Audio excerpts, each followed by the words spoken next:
40 termine la séance sur une note négative malgré les informations rassurantes de Pfizer concernant son vaccin anti-Covid efficace à 3 doses contre le variant Omicron.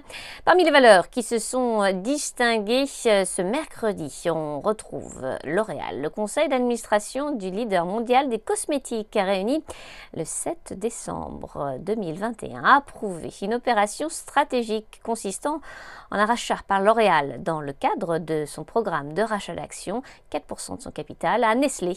Le prix unitaire de l'action L'Oréal retenu pour cette opération est de 400 €, soit une décote 5,8% par rapport au cours de clôture du 7 décembre. Le prix total payé à Nestlé s'élèvera ainsi à 8,9 milliards d'euros. On passe à Airbus. L'avionneur a livré un total de 58 avions et reçu 318 commandes en novembre. Derichebourg, spécialisé dans le recyclage des biens de consommation en fin de vie et la collecte de déchets ménagers, a enregistré pour son exercice 2020-2021 un bénéfice net à 174 millions d'euros contre de 21,3 millions un an auparavant, sur un chiffre d'affaires en progression de 46,8% à 3,62 milliards d'euros. Le groupe espère finaliser l'acquisition des corps d'ici la fin de décembre 2021. Le titre a subi des prises de bénéfices suite à cette publication.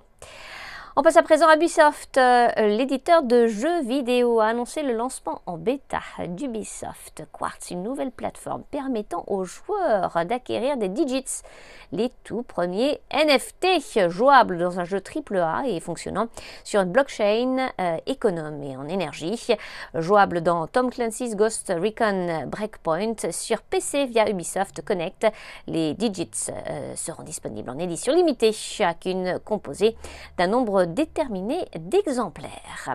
Et puis Atos, un leader international de la transformation digitale, a perdu du terrain suite à une note d'analyste négative. Enfin, Valneva, société de biotechnologie développant et commercialisant des vaccins innovants, a signé un accord d'achat anticipé avec le Royaume de Bahreïn portant sur la fourniture d'1 million de doses de son candidat vaccin inactivé contre le Covid-19 pendant une période de 2 ans.